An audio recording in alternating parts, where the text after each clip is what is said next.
That shit is going live.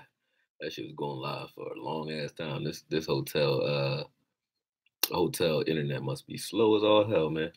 What's up, one person? I don't know what's wrong with my super chats. Don't look like it's on.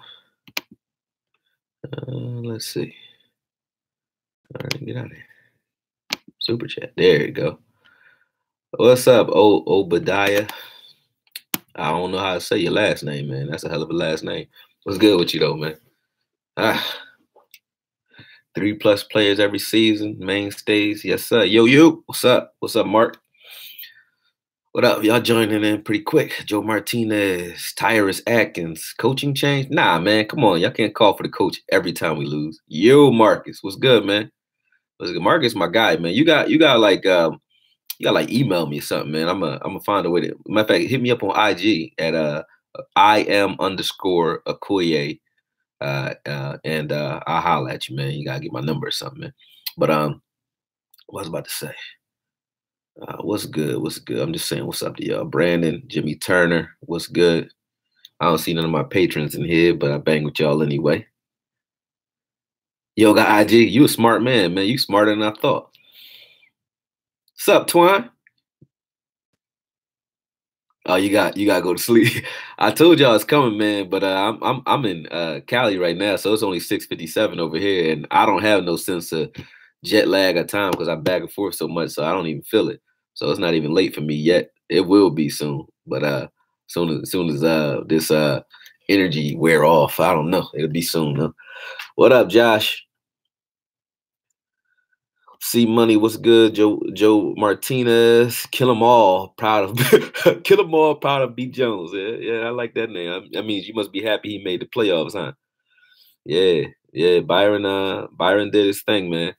Yeah, I'm elated for him. I really am. Hold on, let me try to clean this camera off. It's like glaring for some reason. Maybe it's because of this light. Let me move over. So yeah, I don't like that. Much better. Oh, now it's on my glasses. There we go. Ukuye. Yeah, that's how my man Tice say my name, man. You say it crazy. Appreciate that 5, Twine, man. You know what I mean? I'm gonna owe you some money, so I owe you a drink or something, man. You Twine is my biggest supporter, man. Antoine Myers, I bang with that boy, man. Heavy. One of my biggest supporters. I'm not even bullshitting you. What up, Cowboy family? Brian Nelson, what's good? Yeah, I saw that hit, man. I got that breakdown right now too. I have to do the voiceover after we get off here, but I have the defensive breakdown done too. And for those of you who didn't watch the Colts breakdown, I just put the first half of that out, and I got exactly what. This is why I don't do breakdowns week by week. As soon as I did it, it's like everybody like, man, you got to do something other than that. Like, oh, listen, if you break down the offense or you break down the team, you're probably gonna wind up on Dak most of the time. It's not like I'm really trying to do that, but you're gonna wind up on him, just for the fact that at the end of the day, the offense is run through the quarterback. So you're gonna look at the quarterback when you're looking at offense. There's no other way to do that. So I'm tired of Dak. I'm not lying to you. And when I say I'm tired of breaking him down. I don't watch so much film on the dude. It's like it's boring.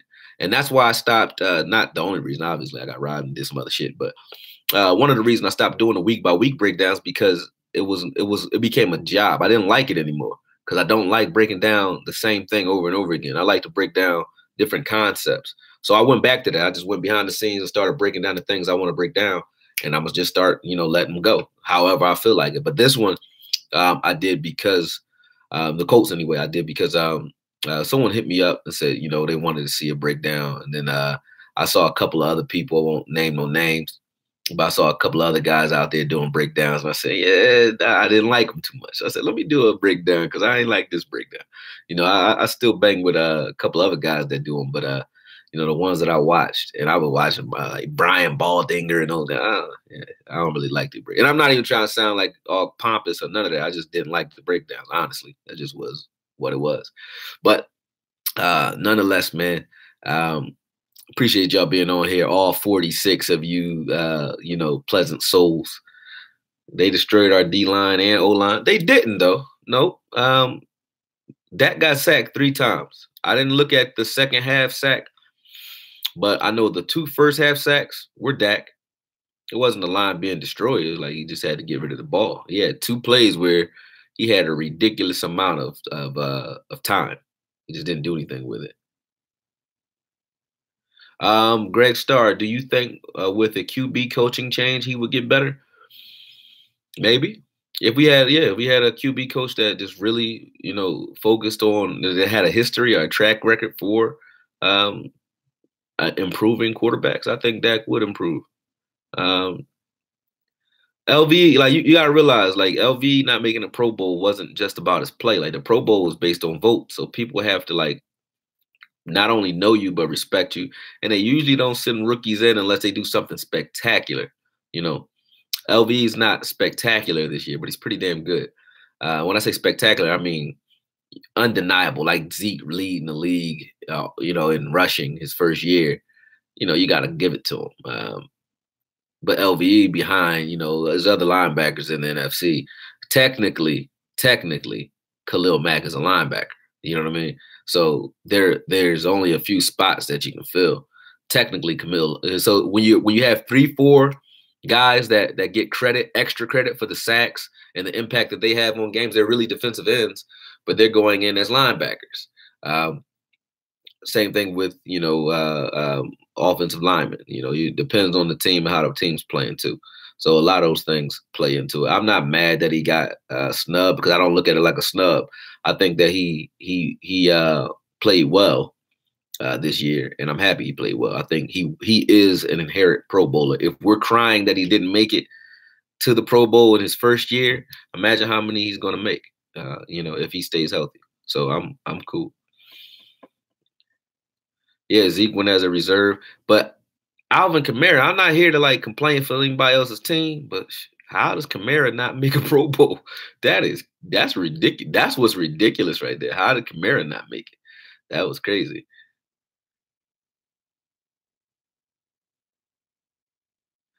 Oh shit, he wasn't targeted for calling out Linehan. Dave, that's what's up. That's an interesting conspiracy theory. Never thought about that. That might be true.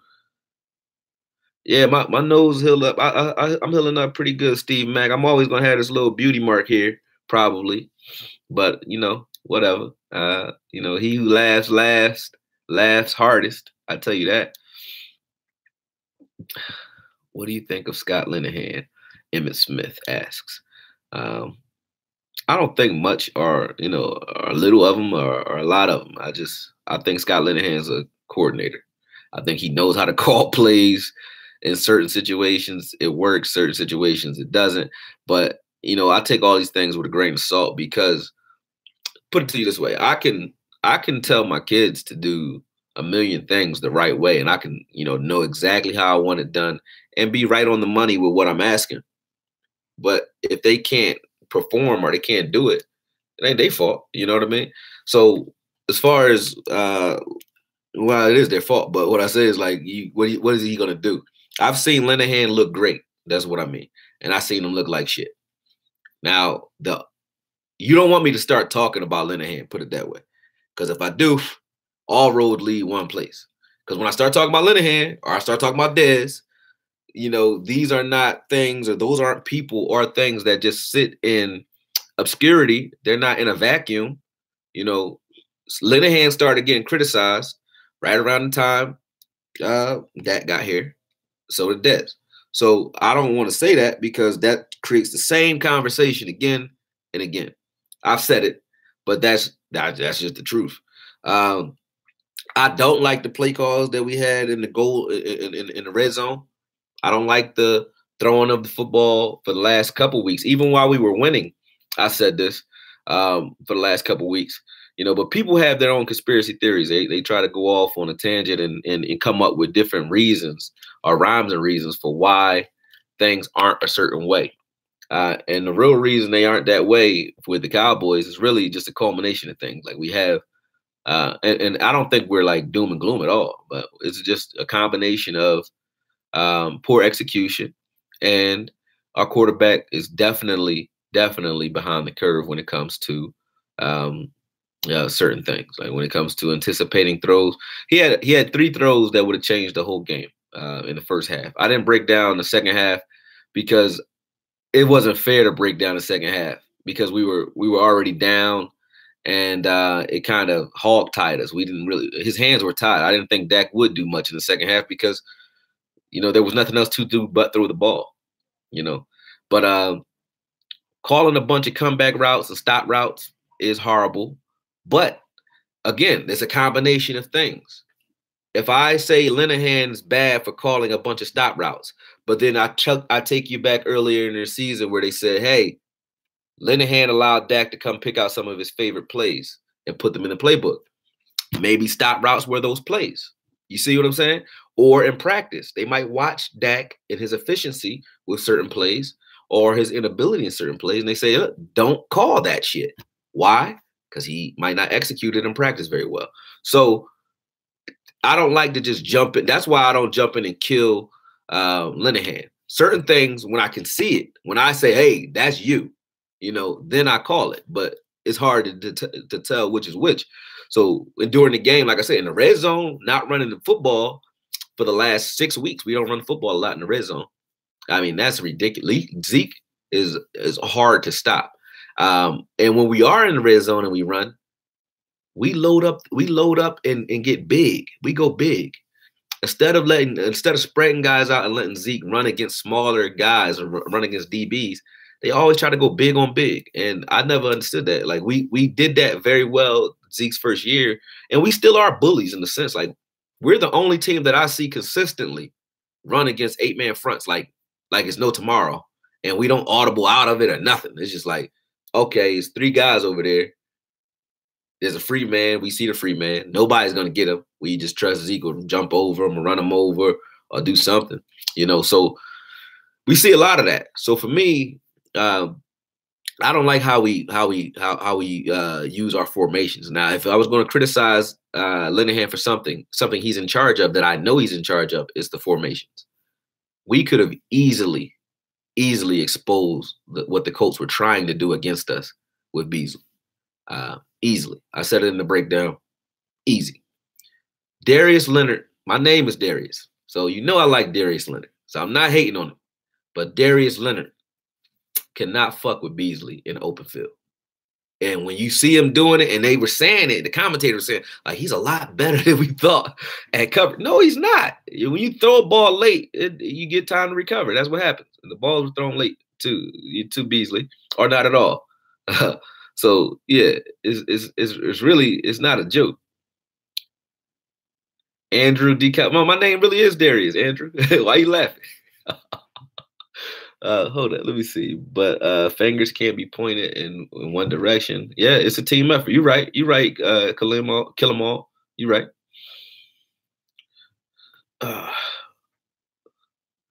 Yeah, Leonard is cold-blooded, man. That's true. Dak probably wasn't running in that game. You never know what he was feeling, like how his body feels or whatever. He might just be trying to save himself for the playoffs, trying not to go out like Carson Wentz did last year when they were on a rise. So you never know what his thought processes are. Yep.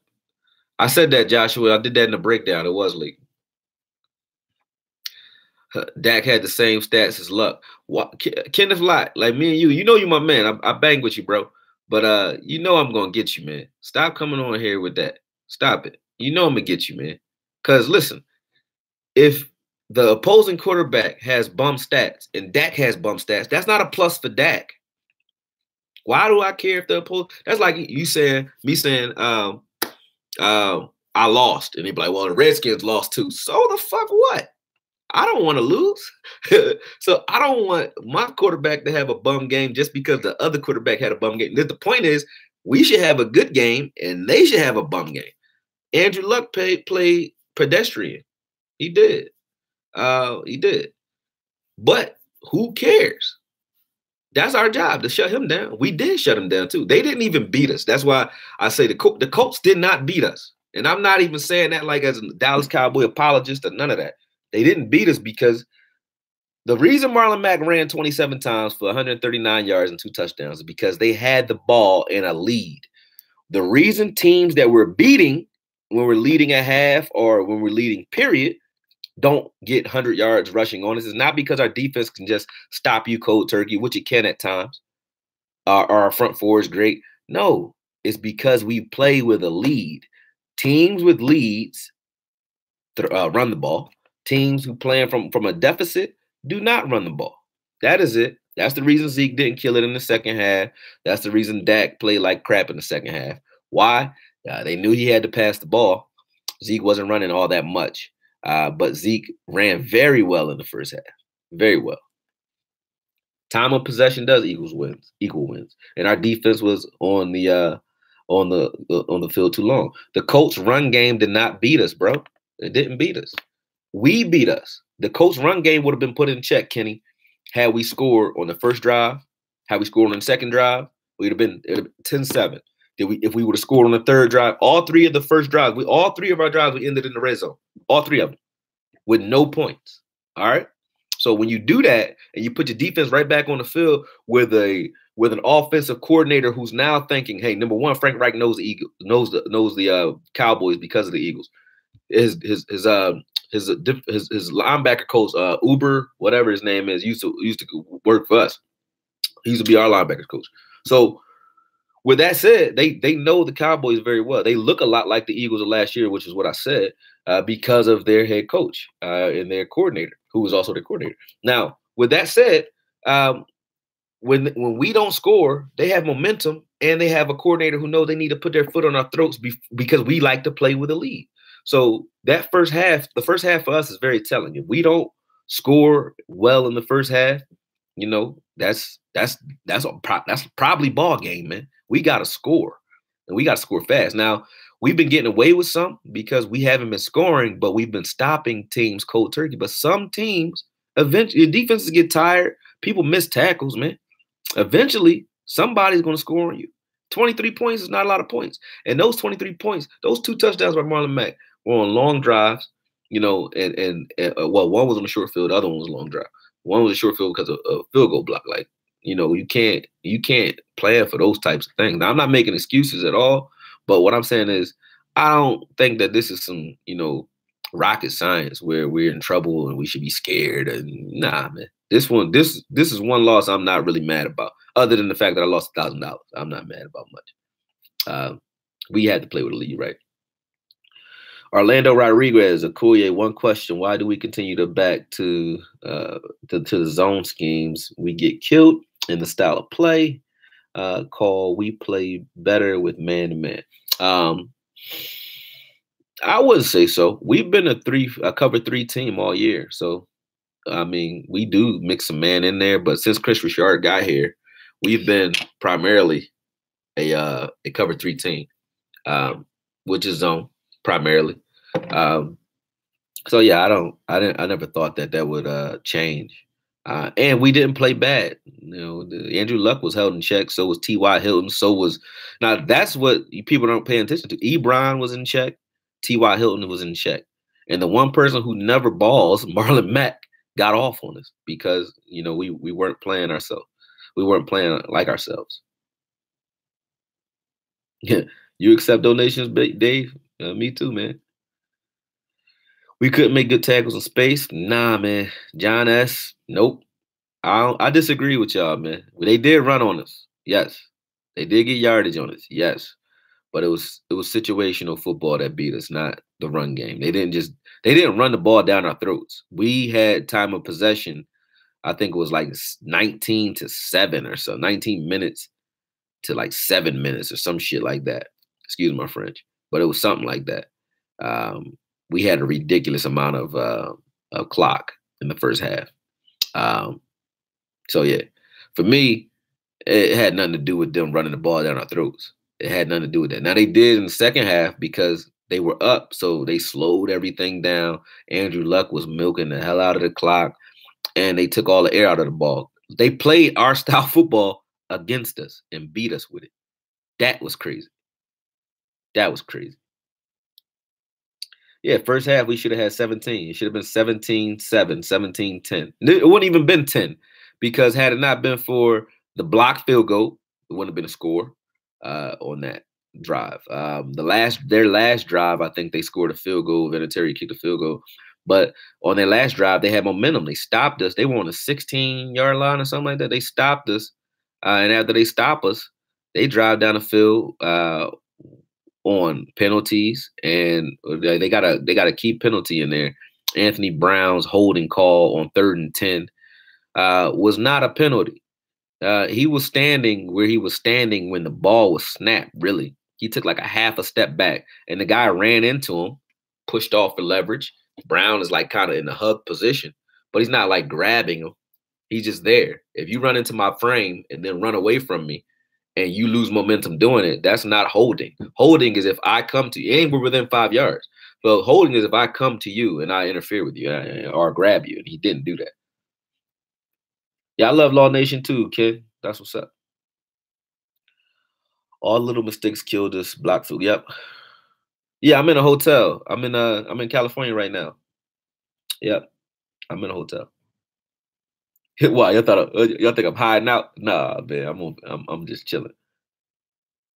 We had Wale in the game because he's a great player. That's why we had him in the game. What they need to do is give him the damn ball, and then he won't short arm passes because he'll be used to catching them. It's like if no offense to anyone here, but it's like if a pretty female or a bad chick that you wanted to talk to for a long time, but you were scared to say something to her. If those of you who are scared to talk to people, but if you're scared to say something to her and you just jumped up and she jumped out and just threw it at you, you might fumble because you might be nervous. So we threw the ball at him. He's not used to catching these passes. But anyway, that was the Colts game, man. We already know. We know how. We know how this happened. We know what happened. The issue is not really solely Dak Prescott in this case. And I wouldn't say, like I said, I wouldn't say that anybody really tore us up. I wouldn't say that. I think we're still pretty good. I think we're still a good team. I think Alawale is a great player. I like him. Yep, you're right, Joe Martinez. That's the perfect segue. Let's talk some Bucks. The Bucks, I think we can beat. He said stop making excuses for NFL players, man. You right. That's true. That was one play though. It's a dude who throw the ball, who hold the ball the majority of the game that y'all make excuses for all day long. So, if you can excuse him, you can excuse Alawale. That's just me. But anyway, the Bucks. Jameis Winston is an anomaly. I don't like playing him. I wouldn't want to play him because you don't know what you're going to get. We don't know what we're getting in Jameis Winston when we play him. Sometimes he comes out, he looks like Beethoven writing a piece, and then sometimes he looks like trash. So I don't really know what we're getting when we see him. I do know the Bucks are like a wounded bear or a wounded animal. Like they can come out and they can come out and they definitely can surprise us. So this is another trap game right after a trap game because they are equipped to beat us. Just like any other team, but they're equipped to beat us in the sense that they have a quarterback that when he's on, and they have talented receivers that can expose our secondary by spreading them out because they throw it to anybody. Humphreys, they throw to Evans, and then I don't know if Jackson is still playing. I haven't watched the Bucks much this year, but Evans is trash. Watch out for Humphreys. Evans is slow. I think we could shut Evans down because we play very good against big body receivers because we like to press. They don't really get very far. Even when they beat the press, they're not going anywhere. You know what I mean? Whereas those little quick twitch guys like Humphreys in the slot, I just don't think Anthony Brown's going to contain that. But we're going to see. We're going to see. Yeah, Byron has been making everything disappear all season. Seriously, he's a beast. But they don't move him. I think next year we should move Byron around and have him follow the number one receiver. That's just me. I think he would be even better that way. Yeah, you agree. Julio. Yeah, Julio is in the Pro Bowl. Yeah, but again, the Bucks, they don't run the ball very well. And again, you don't know what you're getting in Jameis Winston. Their defense is iffy. They're a team that if we give them confidence and we let them hang around like we've been letting other teams hang around, They are gutsy and will come and try to perform in the fourth quarter. But it's all gonna come down to how we play in the first half. If we play turnover free football and play well in the first half, we got them. If we don't, it's gonna be a tough game. Put your mouthpiece in, grit your teeth, and get ready for it. But I still don't know who can win this game. Like we are definitely the better team, but we are a team that plays down to the level of our opponents, or up to the level of our opponents. We do both. So I guess that's the same, isn't it? Yeah, we do that quite a bit. So I don't know. This is a trap game because Dak can definitely fudge it. So can the rest of them. But I think this is a team that we can beat. I see some people in the chat box that y'all going crazy in the chats. But let me try to get up here and address some of this weird stuff I'm hearing, like Dollar Ninja. Byron Jones better than Ramsey this season? Not at all. Depends on what you want. Turnovers, Ramsey got him. I've seen Ramsey make some incredible plays this year. Incredible interceptions. That's the only thing Byron doesn't do. He will take you out of the game, but Ramsey will take you out of the game, and then he will make you pay the 3 times you throw at him. He's going to catch one of them. That's hard. That's hard. That's hard. That dude is nasty. Byron is on his way, but he's got to get better ball skills before I say he's better than Jalen Ramsey. He don't have it. Jalen Ramsey again. Just watch Jalen Ramsey versus the Steelers. The last game he played against the Steelers this year. The 2 interceptions he had on Ben Roethlisberger were ridiculous. Like, nah, Byron. I don't see Byron doing stuff like that. But I love Byron. He's good. He's great, but that's just different. Our D-line needs help. When is Irvin coming back, man? When is Irvin coming back? When my man Dayton Jones coming back? We did a lot of people back on the D-line, man. I do agree. But again, we were playing against Quentin Nelson and the other rookie that they have at the center position. And then they have another dude at the left tackle that's pretty damn good. Like the Colts don't let anybody touch Luck. So I think it was less about what the Colts what our D line did, and more about what the Colts were able to do. They have a star-studded offensive line, sort of like we do when we're healthy. Yeah, the Colts did run well. You're right, submissive lover. The Colts didn't run well neither, but they did against us. So you have a point. This year, Byron is not better than Ramsey. Kenneth, stop it, man. Stop, Ken. Irvin is a beast. Yeah, Irvin is a beast, Mark. Hold on. So the best O-lines. Yep. I'm not worried about it either. Let's see. Byron refuses to catch the ball. Yeah, like he's just like, nah, I'm not. I'm not gonna catch it. Yeah, he don't. Ken, I do see Zeke slowing down a little bit. He's limping a little bit too much for me off the field. That's not good at all, man. And he's doing too many hurdles. I hate saying that because he's good at it. He was a hurdler, but he should never do it again. I think he should stop hurdling. After watching him go up in the air and Darius Leonard hit him, if he would have came down a second earlier, like on the top of his head, like if he'd have jammed his head down, like he would have been, kind of staked into the ground while Leonard was hitting him in the side, he would have broke his neck. Because the way Leonard hit him, he threw all his weight into him. If Zeke's weight would have been on the top of his helmet and not on his shoulder, he would have broke his neck.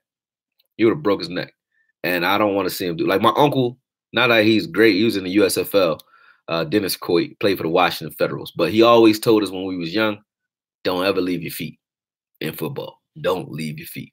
Now, in this day and age, you've seen people do backflips in the touchdowns over people. J.J. Stokes, I think that was. But you see guys do flips over people. You see guys do all kinds of acrobatic shit like Kamara, Reggie Bush, the infamous Reggie Bush leap, So people take to the air. But, I just don't like it. I don't like it. It's good to watch, but it's only going to take one person get hit the wrong way for that shit to stop. I don't like seeing it personally. I don't like seeing it because I don't want him hurt. But when he does it and he get away with it, I clap. It's like that. Yes, yes. It's like no, yes, yes, yes. It's like that. You'd be like, no, don't. Oh, all right, yeah, he did that. You know what I mean? Then you say how amazing it is. So I guess that's what makes him who he is, man. Good night. Everybody going to sleep on me, man. I guess I started this joint too late. Yeah, good night, man. Let's see. Yep, Deshaun Jackson. Evans ain't no damn 6'7", man. He like 6'3". Winston is gonna go into GOAT mode on us. Who said that? C Money. Yeah, he gonna be in GOAT mode. Let me read up. Let me see what else y'all said. Read down on me. Y'all gotta decide, man. Like, y'all gotta decide what y'all want. I see Derek Dane said Dak would never be great. Coach staff not good at all. Um, I don't know. I can't say Dak will never be great.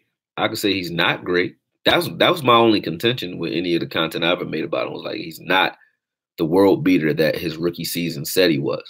That was it. The most accurate quarterback, rookie quarterback in NFL history. That's true, but how? I mean, no.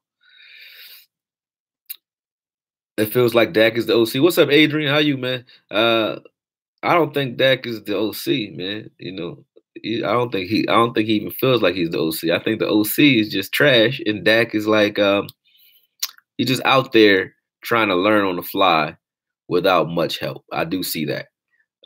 It's either that or Dak is severely flawed mentally, and I don't want to say that. You know, one, you're a young brother. Two, I don't got no animosity towards him, but some of these things I know he sees in practice. I know he sees it in film because I see it. Y'all see it. So with those things, I'll say like, it's either they're not instilling it or driving certain things home, or they don't have an easy or simplified way of teaching him how to, you know, get over some of those hurdles that he has. And he's not able to do it himself. So yeah, I would have to say that he's the QB coach and the OC, Kellen Moore and Linehan. I had to say they're not it. I just don't think they're it. I don't think they're going to be here next year. Personally, maybe Kellen Moore is, but I don't think Linehan is. What do you think about signing Jesse James? What we need him for? Nope. There's nothing wrong with any of our tight ends. Not one of them. There's something wrong with how we throw them the ball. But when you watch film, or when you watch the film, I'll tell you. Okay, we all love Cooper. Okay, this game did Cooper look great? No. But against the Colts, no. But all the same opportunities were there that been there before. He was running open just like he has always run open. He just didn't get those same passes thrown to him. Now, the only person that Dak throws the ball well to is Cooper. So imagine what Beasley looks like. Imagine what Jarwin. We already seen Jarwin. Jarwin had a Pro. He should be in a Pro Bowl if he'd have got all the times he's been open and missed and not looked at. Like he should be in a Pro Bowl. But that's real. And Dak should have about he should have well over 40 touchdowns because he has a lot of opportunities out there because of Zeke.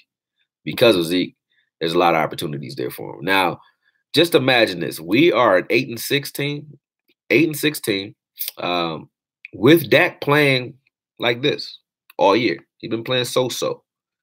What the hell do you guys like? What type of team do you guys really think we have? Like, we have a fucking star-studded team, a Pro Bowl, Super Bowl worthy team every year since 2014. We've had it. Well, 2015 we were injured, but every year since 2014 we've had a good fucking powerhouse team. The litmus test has been QB play, whether it be Romo or Castle or Wheaton or Dak. The litmus test for this team has been the QB play for quite a while now. This year especially. Now people say, well, Dak has a winning record, and he does, despite the fact that he's playing average. You know what I mean? So if he was playing like, if he was playing like he could be playing 5 years from now, 4 years from now, we would be in the Super Bowl already. But who knows what type of team we're going to have around him when, he starts playing better. We don't know. But he would be there already. And Ori, 89, I ain't saying he good. I'm just saying there's nothing wrong with him. Like if you can't get the ball to Jarwin, who's fast and gets open, what the fuck you gonna do with Jesse James? Just have a good blocker out there? We already got that too. We got Rico, who only comes in to block. He can block his ass off at 290 pounds. I don't think Beasley should resign with us. I think he should go like the Patriots or somebody who really likes those scat receiver types. Dak doesn't know how to use a guy like that. Like those little, excuse me, I'm not trying to be racist, but the little white guys that started with the Wes Welker era, Welker, Tim Dwight, those guys, if you guys are old enough to remember Dwight, those guys need good quarterbacks, okay? Because certain, like Peyton Manning can use well, he's not here, but he could have used a Beasley. Romo uses Beasley pretty well. Those are guys where you can't tell Beasley line up and run this play. What you tell Beasley, what you do with a guy like Beasley, he's your Swiss Army knife. He's an option route guy. He has two-way options on every play. You should give him that on every play, but you and him have to be on a page where you could say, hey, if that guy's inside you, or if I see the safety buzz down, like we need to be seeing the same things. So if a safety buzzes down, like if he comes down to the flat or that the linebackers both shift to the left and Beasley's in the slot to the right with no corner over the top, obviously the safety's on Beasley, right? So when we see these things, we recognize these things together, we know what plays we're running. It doesn't matter what the play call was. It needs to be, hey, when you see this is what we're doing. When, like Dez was saying, oh, they did cover 1 3 times. They don't understand. They don't have that type of sophistication yet. Dak doesn't have that yet because they don't see, they're not communicating on that level. It's like, hey, if Linehan called a dig route, run the dig route, or they might audible at the line, but an audible meaning I told you to run a fly route. Not everything that we see, we know. Like Peyton Manning and Marvin Harrison, right? Or Carson Palmer and Ocho Cinco, Tony Romo and Dez. They didn't have to talk. They didn't have to talk about play. They knew what to run depending on the formation that they were up against. Now, that became a chess match between the quarterbacks, those quarterbacks, and a defense. It becomes a chess match because you don't really know what that receiver is running. He doesn't even know what he's running until he lines up against you. He sees inside leverage, he knows he's doing something else. Sees outside leverage, he's doing something else. He sees the corner is coming in and about to blitz. He sees him press down. He knows he's hot. So now he's going to run a hot route.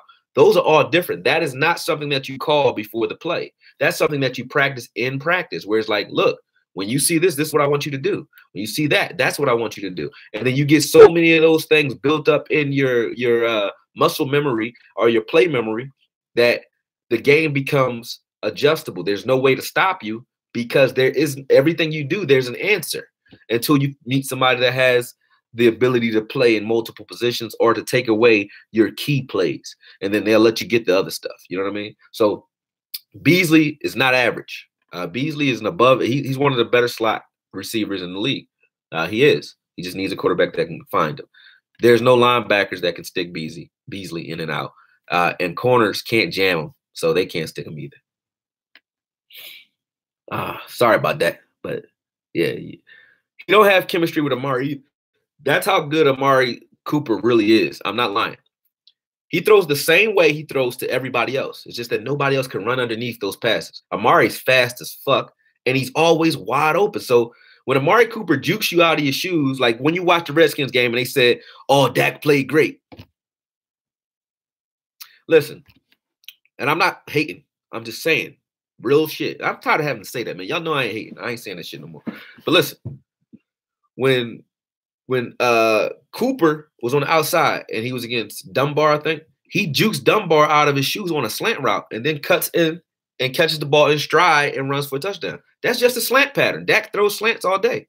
But it's just that Cooper dismantled his man so bad that when he caught that slant and then he watched a sea of red, he parted the Red Sea because he just ran straight through the Redskins like it wasn't shit after that. When he caught the post pattern, he caught a post pattern, landed, and ran past everybody. He's just that good. He really is. I like Cooper. He's that good. It's not that he and Dak have chemistry. It's not like you see him and Dak throwing, doing intricate shit. When he threw it against the Eagles, Dak just threw the ball up. Cooper just outran the coverage, ran underneath it, and then split them and ran past them. That's hard as shit to do. So no, Gallup's not doing that. No, Jarwin's not doing that. No, Beasley's not doing that. Those are people you had to just hit them in stride on time. That's it. You know what I mean? There's nothing wrong with those guys. It's not like, you know, Cooper and Dak had so much time to work together and they're just great together. Cooper is a compliment to any quarterback that can actually see the field. Now, he's even like Amari Cooper on a team that has a progressive offense. And what I mean by progressive is, again, the quarterback and the wide receivers are on the same page, i.e. the Pittsburgh Steelers, the Patriots, Drew Brees, and Mike Thomas. Those are progressive offenses, meaning there is no set play. We're going to do what it takes to beat you sometimes at the line. It might be post snap. I might have to wait till the ball is high to see exactly what you're doing because you might hide it well as a defense. But in those situations, that's what you're going to get. And a progressive style offense, Cooper would kill in that. Like a Cooper next to Ben Roethlisberger, or Cooper next to a Phillip Rivers, he'd make Keenan Allen look like shit. Cooper would be up there with Antonio Brown if he was over there with Ben Roethlisberger throwing the ball at him 20 times a game like they do AB.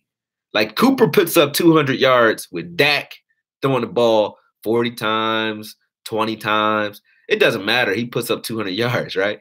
Now, if he's getting the ball guaranteed, excuse my French, but guaranteed 20 times a game, it would be ridiculous. What up, Gerard? When Tavon comes back, though, it will be a little different. Like Tavon will stretch the hell out the field, but again, that's another guy. Why did Tavon look good with Dak? Because Dak can throw the ball in areas. He is not accurate. He can throw the ball. Now, when he throws a deep ball, he throws it up there, and you have to run up under it. If you run up under it and you fast enough to, you good. Gallup half-ass run routes. You are crazy. Gallup be juking dudes out their shoes. Gallup should also be, I wouldn't say a Pro Bowler, but he should have Pro Bowl stats right now, man. Gallup has touchdowns, so many touchdowns that we saw left on the field. Every week they miss Gallup for a touchdown. Almost every week I see them miss Gallup for a touchdown. Leave Gallup alone, man. I ain't even like Gallup. I ain't break Gallup down when we drafted him or nothing. I ain't like Gallup. But Gallup has earned my respect. He earned my respect. Five is low, Dollar Ninja. He should have more than that. Amari Cooper, the next Jerry Rice. Now, I won't say all that. Jerry Rice was never as athletic as Amari Cooper. Amari Cooper was like a guy. I mean, Jerry Rice was a guy who just got the shit done like Tim Brown, man. He just got it done. His route running is crazy. But Amari Cooper is explosive and fast. Like he's never been that explosive. Never. Jerry, that is.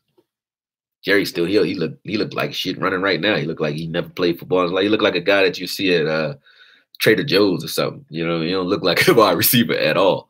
I think I could take Jerry Rice in the alley. I'd beat his ass. Excuse my French.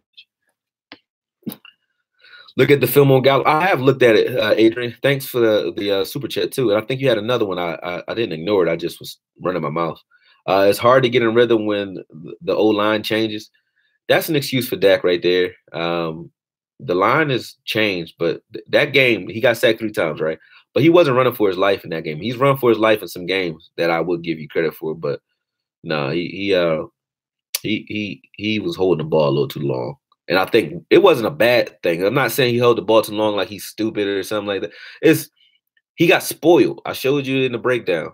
He has literal plays where he has 14 steps, 15 steps. And I'm not talking about bootlegs.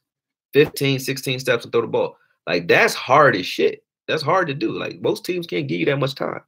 They can't buy you that much time. So, you know, I think that was just a little bit of Dak being spoiled while holding that ball. I don't think it was, you know, him playing bad or anything. He's just used to having a lot more time.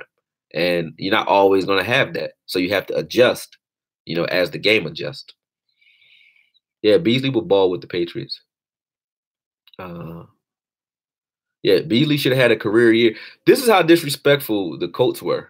The Colts didn't guard Beasley with a corner. Maybe they did it 5 times, 4 times. Other than that, they blitzed that corner almost every time. And we weren't even picking up the blitzes as far as blocking. but we weren't picking them up or picking them apart with passes because we weren't recognizing it. Even when they looked like they're blitzing before the play, we weren't on it. We didn't have any answers for it. We were running routes right into their obvious coverage for those blitzes. Like there's one play where Darius Leonard has to rush out to the flat, and you know he does because he's in the middle of the field. There's a corner that's blitzing that you can see is blitzing. There's a safety playing deep, and then there's a corner on the outside, right? Beasley is in the slot. Gallup is in the slot, and then they had trips right basically, but they were spread. Now, if you have three wide receivers on the outside, and you see one corner is blitzing, there's another corner covering the outside receiver in Cooper, and you know that linebacker in the middle has to buzz under it. Otherwise, they're both wide open. Both slot receivers are wide open. So that linebacker has to run out. He has to dart out there full speed because he's in the middle of the field. And he wasn't like cheating over it. He was in the middle of the field. Darius Leonard was. So he has to sprint out there. So what you call? You call a slant. Call a slant and run them right past. You have run them right past them. Run a drag route and a slant. So instead of running straight, they ran two dig routes. So they ran up and over. The dig route goes up and then over. So they ran a short dig and a deep dig. And he ran right underneath both of those on that play. And that's because to run 15 yards up and 5 yards up and then cut over, you gave him enough time to get underneath that route. Had you just said, hey, run a drag and a slant, he's running full speed this way, you're running full speed that way. It's over. As soon as he clears you, it's a wrap. That's a completion. But we don't audible like that because we haven't gotten to that point yet. But I don't like to get super passionate about this play calling, but I just like you could see this shit while you're watching the game. You be like, yo, there's no way they can stop that. There's no way you can stop that. They didn't even bother to put an extra man over there, and they still blitzed when they had 3 on 2, basically, with a linebacker trying to run over there to help. The coach still blitzed their corner. It didn't give a fuck. That's disrespectful. That's disrespectful because they know we're not going to do nothing about it.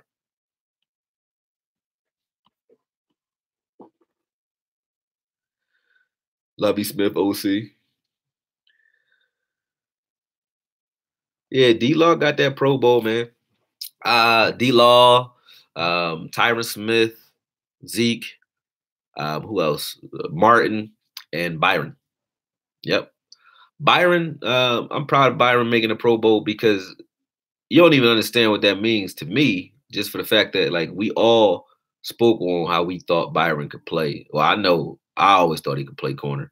And the fact that he's playing it, but playing it so well, it's like, yo, that is ridiculous. Like I feel good about that because we talked about that like a year ago.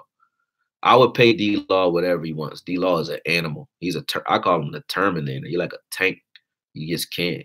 Like if you get 3 of those, D-Law plays like Crawford. He's just smaller, more explosive. It has more pass rush moves. But Crawford has an endless motor. D-Law has an endless motor.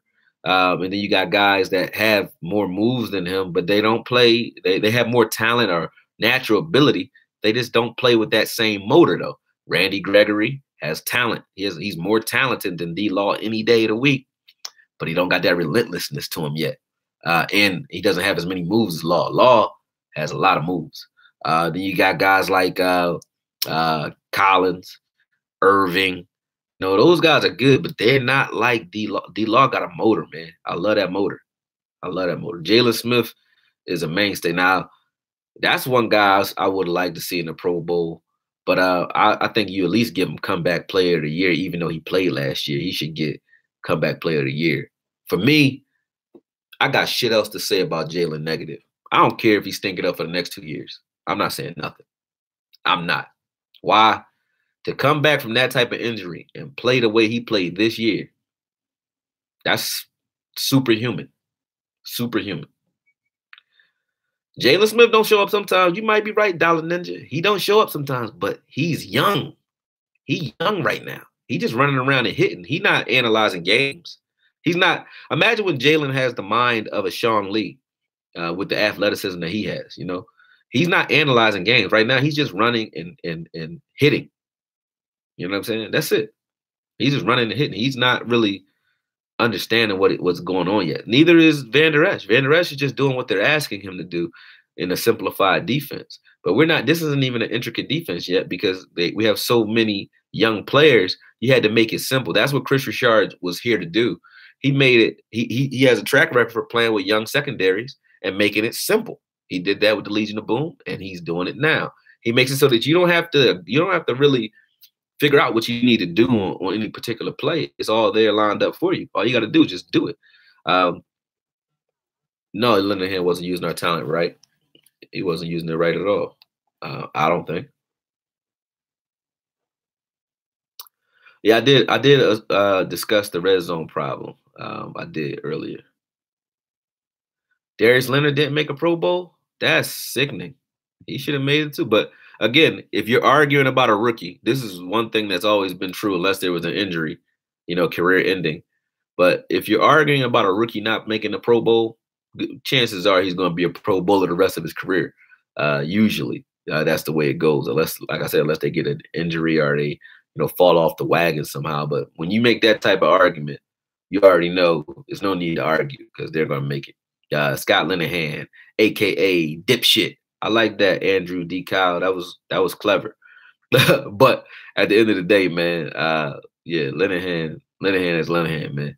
I like I said, I can't say much about him. I can say that he plays he's like a bully. He must have been a bully in school or a jock or a jerk because that's how he calls plays. He calls plays like no matter what, he believes it. Like I can take him. He's like, hey, coach, I can take him. That's all I can take him.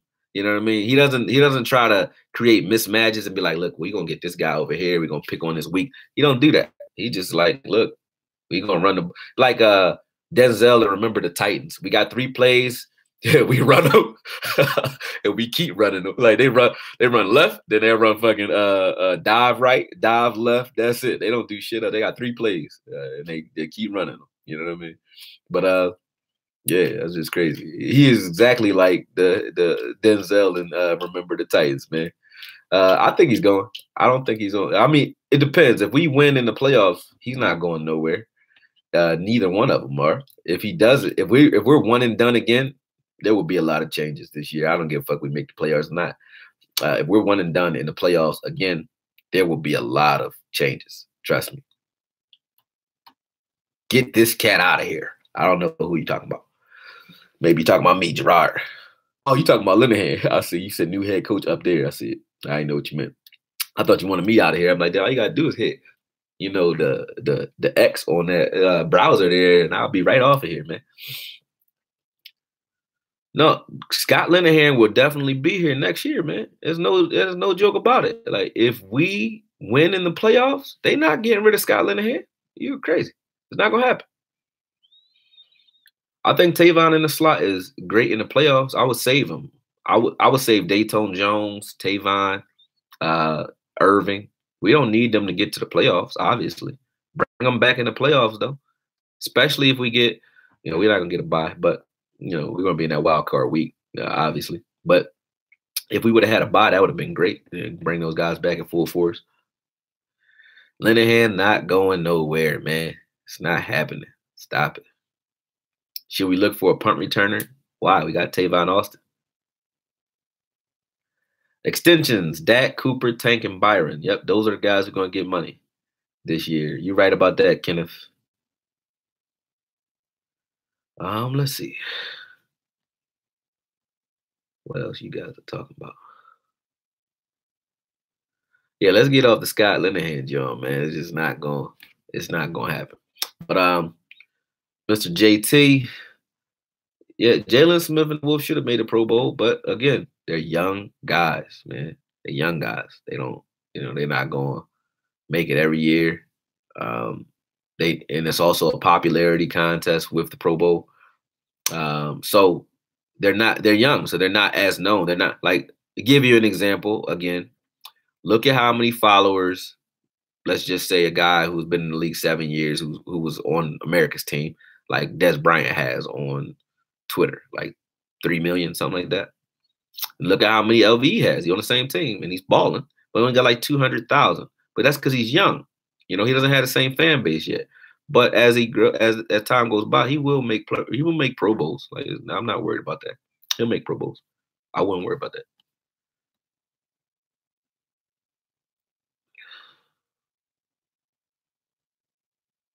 No, LVE didn't make it. No, he ain't make it, man.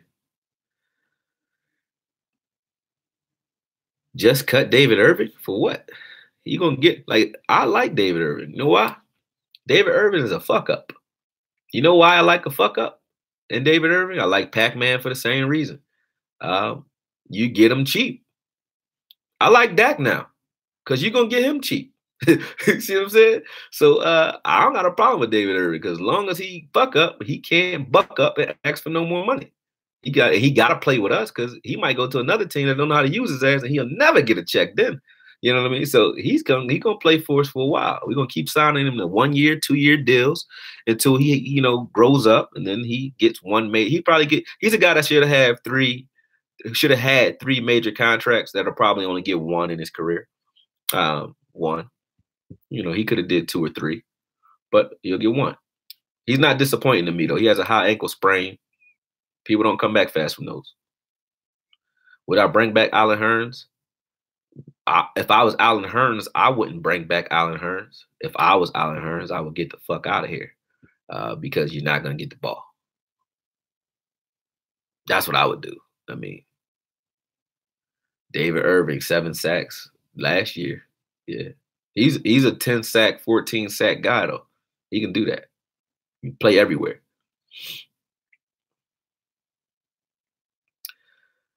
Yo, Cowboys fans, I'm really starting to believe it, man. Derek Dane, Romo, have you ever heard him in the booth, bro? You heard him in the booth? All right, now you got guys who do okay, like Witness doing okay on Monday Night Football, but then you got Romo, who is like the new John Madden, like he knows what he's talking about. Why the fuck would he come back to the Cowboys and play and do what with us for what? You get what you pay for. You right, submissive lover. Yep, that's why I like cheap hookers. Sorry, I always mess with you, man. That was an inside joke because of your name. My bad. But that's all you're gonna say. You get what you pay for. Yeah, that's true. But David Irving is he's a value added player for sure, for sure. Hearns runs good routes. Yeah, Hearns does run good routes. What's up, Harry? I ain't even see you in here, man. I wasn't even talking to you earlier. See money. Bo.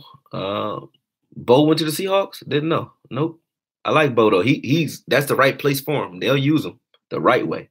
And yeah, the right way. Yeah, hookers are that submissive. You right about that. Like, yeah, I don't know that many. I used to run a strip club though, so I guess some of them might have been like hookers in the making. You never know. Never know.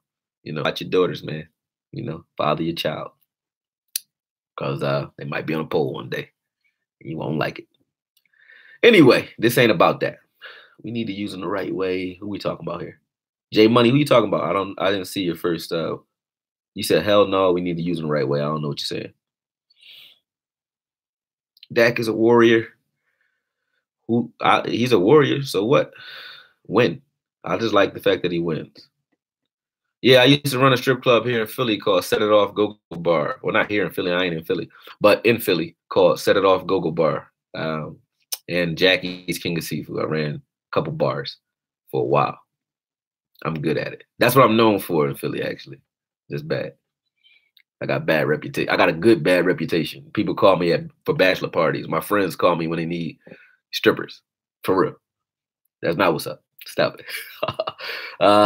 Dak, like a big Steve McNair. Somebody said that before when they was on these chats. Like that was like the best comparison that I heard was Steve McNair.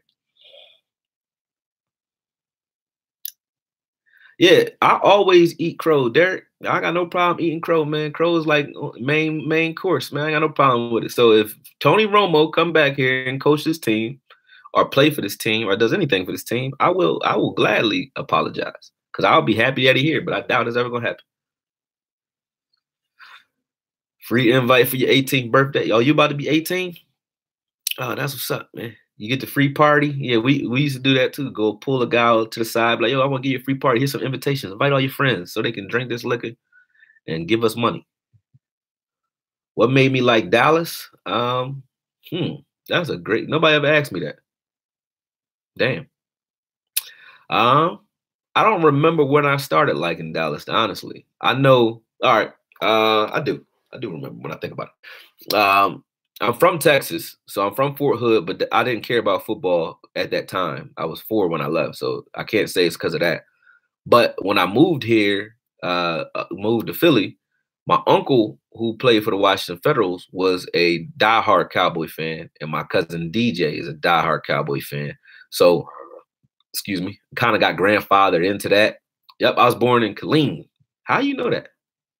You must be an army brat, just like me. But yeah, I was born in Killeen and Fort Hood. Anyway, um, so that's probably how I became a Philadelphian who likes the Cowboys.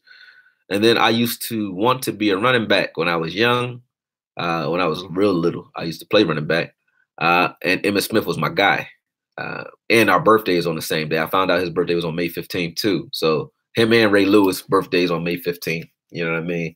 So, May 15th is just some talented motherfuckers born on that day, I guess. I don't know. That's just me talking. Who knows? You know what I'm saying? Not saying that Ray Lewis and them is talented like me, but, maybe they might have a future. Anyway, yeah, that's how I became a Cowboy fan, man. Just win the next 6 games. I mean, you say that like it's just easy. Like, all you got to do to get rich is get $1 million. Like, yeah, it's not easy to win 6 games straight. We didn't win 6 games straight this entire season. Last season, we did the year before that, but that was, that was different. Andrew, yep, Brooklyn stand up. I was just in Brooklyn in October. Ray Lewis beat a murder charge. Why are we talking about that? I missed something. What are we talking about? May 18th. Tauranians, what's up? I like Tauranians. Fellow Tauruses. Taurus is the best sign, man. It's not, but it can be done. Oh, you talking about the 6 games, Ken? I just don't see that happening, man. Again, I just don't see it happening. Again, we got the Bucks this week, though.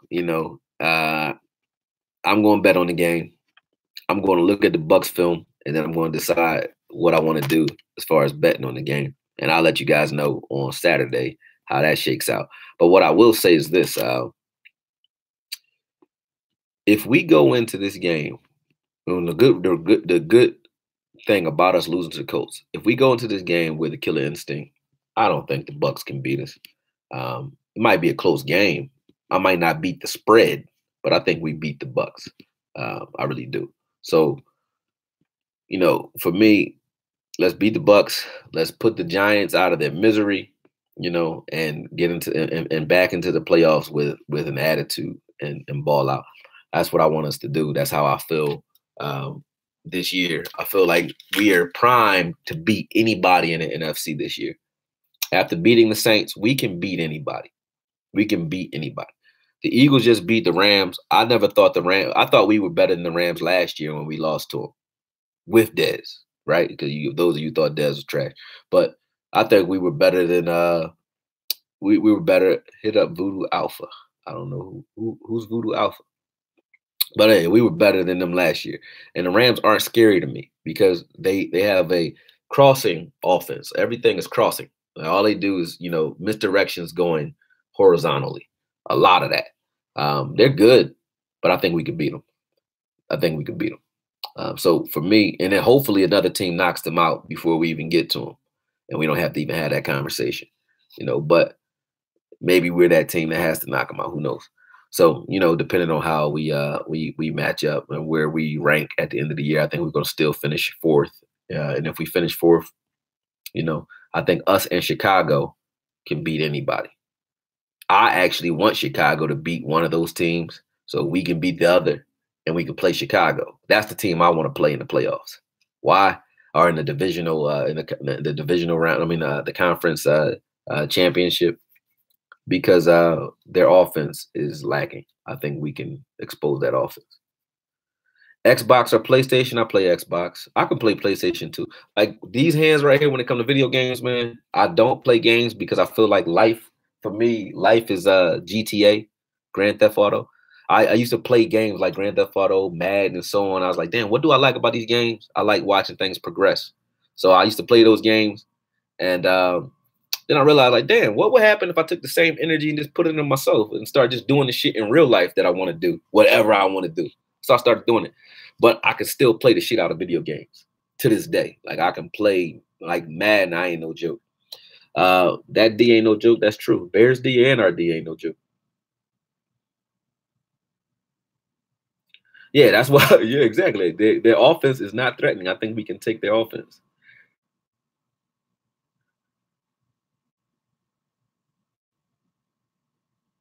He said if Mark Holmes and Okoye played for the Cowboys, we would be on a 14-game win streak. Probably. If I coached the Cowboys, I know we would win because I know what I would go in there and do immediately if I was the coach.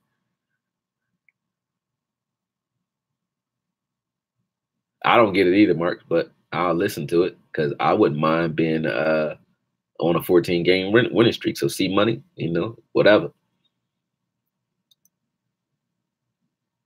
Who said Dak was like Warren Moon? That was that was a stretch.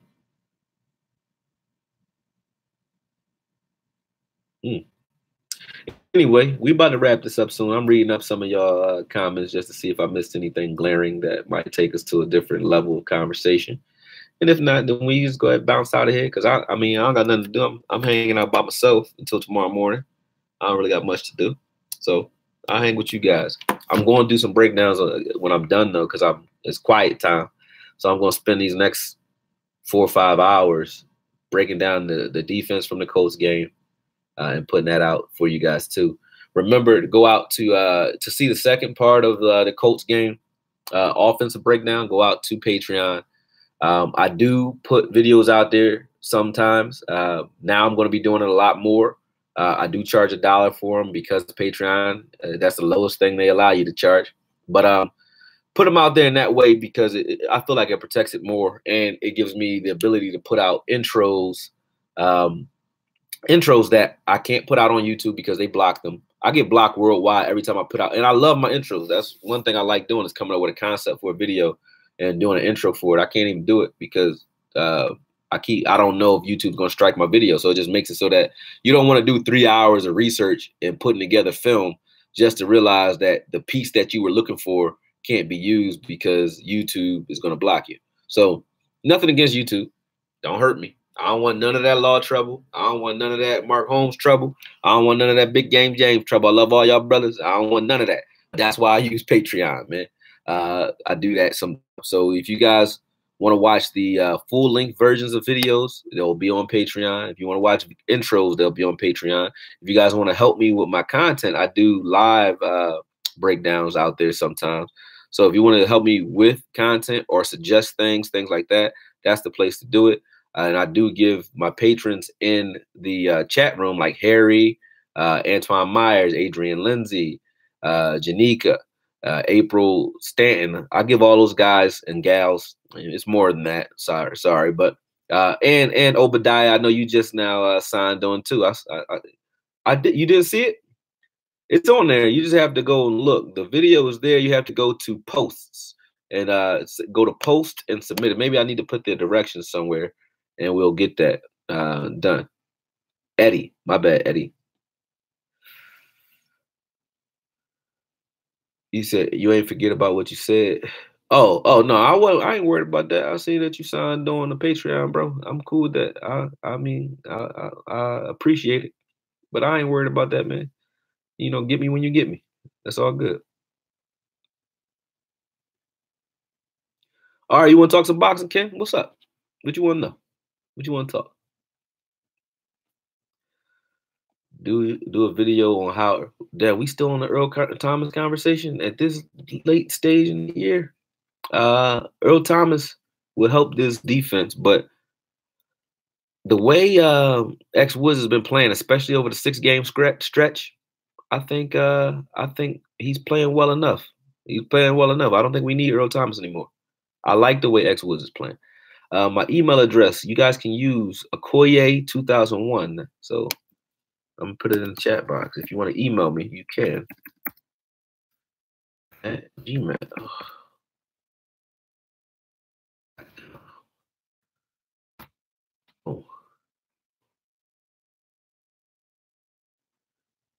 Oh, you meant talking about boxing commentary? Everybody wants me to. I'm working on the Fury versus Wilder fight now, and I just finished the Triple G versus Canelo. But I don't. I own it. Don't get me wrong. I'm about to say I don't own that content. I own that content, but I don't put it out because I'm partnering with another network to release it. So I'm just waiting until they like it before I let it go. But as far as boxing goes, man, I think, obviously that was a robbery. Um, Fury won that fight hands down. Fury won. Fury won. Wilder won 3 rounds in my book. The 2 rounds that were knockdowns in the first round. Not even in my book. That's all he run. That's all he won. Period. Heath doesn't suck, man. Leave Heath alone. He don't suck. Woods is not. Why D? Well, you love comparisons, man. Woods is nothing like Darren Woodson. Darren Woodson is a different breed. He's a different breed. He didn't hold at all, man. They called a holding penalty on him. Like the refs was tripping in this game, man. They called trade Dak for what? But they called a holding penalty. That's crazy. They called a holding penalty on him for nothing, man. He ain't do shit. So for me, like Heath get a bad rap, but Heath plays just as I think the Cowboys fans just looking for what I don't know. But Heath knocks the dog snot out of people, and he plays average coverage. He's average when it comes that way. Boxing becoming corrupt among boxing's been corrupt since boxing started. It's like boxing is human dogfighting, literally. So it's been corrupt since it started. It didn't start as a legal endeavor. It was street fights and backyard brawls and barn brawls and stuff like that. Gypsies, they used to fight for money, bare knuckle boxing. So it was always illegal. So it never was above board. Now, people were like, hey, you got too many snakes in boxing. Like, it's been like that. Heath is a better safety than DB. Emmett Smith, how old are you, man? I want to know. I don't want to offend you, but a defensive back and a safety are the same thing. So it was a corner and a defensive back because the defensive backs are all of those guys back there. Yeah. You my age? Yeah, well, that's true though. He can't be a better safety than he is a DB because a DB and a safety is the same thing. Gallup could have been balling if that could hit. We talked about that. Yeah. Go ahead. Yeah, Philly is known for boxing. This is like a ancient city when it comes to boxing. I used to work at the Blue Horizon for Vinoka Michael before they shut that down. That was like one of our last little historic spots here. 100 rounds. I don't know what that means, John S. Trade Dak for Randy Moss and let Randy Moss throw it to himself. Yeah. Do I see Dak progressing? Depends. I see Dak's not progressing. Dak's in a he's in he does things in like a rhythm, and this is his rhythm. He likes to be the underdog. It seems like he likes to be the guy that everybody talks shit about because he ball out when you talk shit to him. Like now that he look bad, when he look bad, he come out and he play good. When you think he's one of those guys that that can't get right. You tell him that he's doing great. He's not one of those. Like he's a guy that Parcells would love that. He would love him. Why? Because he's one of those guys that would respond very well to negative criticism from Parcells. I think that Jason Garrett is too nice to him and just too placated. Like he lets him chill. Parcells would get on his nerves and talk so much shit that Dak's not the type to break. And that's one thing I learned about him. He doesn't break when you talk shit about him. He comes back hard and tries to ball. So having a guy like Parcells riding his ass, I think he would be better already. Having a guy like Sean Payton riding his ass, he would be better already. He would be progressing then. So again, I don't want to say he's not progressing as if he can't progress. I'm saying he's not progressing because he doesn't have the right personalities around him. Dak needs somebody that's going to talk shit to him. Because when the media talks shit to him, when an opposing player, the Eagles talk shit, he come out and ball. The Giants talk shit, he ball. When you talk shit about Dak, he ball. That's true. So he needs a coach that's not going to kiss his ass. He needs a coach like Mike Holmgren, Parcells, Bill Cowher. I think John Gruden is a little too cerebral for him. You know, I think that's true. So I wouldn't say that. But yeah, Sean Payton would take Dak. Yeah, Dak is not a bad quarterback. Sean, any of these teams that are like winning teams, if Dak was on the free market, Dak would be on the Patriots. Dak would be on, the Saints. He would be any of those places because Dak is coachable. He's coachable. He's coachable. I think Dak can play, with anybody. Dak has everything you want in a quarterback except for anticipation, things that you can teach. You can teach somebody to just let the ball go to a spot. You can say, look, Dak, don't wait for this guy to clear him. Just throw it and let him run to it. You could teach a guy that. You know what I mean? Now, if he does it, if he doesn't do it right away, you know how you teach him? Practice and practice. But we're not practicing these things. You can tell what we practice based off of how we perform. And we don't practice situational football very much, it doesn't seem. We used to with Parcells. We don't do a lot of it now because when we get into situational football situations, they don't even think. They don't even understand the gravity of the situations that they're in certain times. Yeah, you could punch Parcells punch Sean Payton in the mouth. Yep. Yep, I like Parcells. Bring him out of retirement. I would love that. Parcells brought me back to football, man. Like I said, Roy Williams and Parcells made me love football again when I was younger. I didn't like punch him in the mouth. Oh man. But listen, y'all, it's been great. What I'm gonna do now, I'm gonna get out of here and I'm gonna go ahead and start breaking down some more film for y'all, man. But yeah, like I said, holla at Patreon for the other half of that video for those of you who want to see the whole thing. For those of you who don't mind seeing the 15 minutes that I put out, go ahead and watch it on YouTube. I'll put out most of my content, like I said, on YouTube, no problem. I'm not trying to make people jump on Patreon.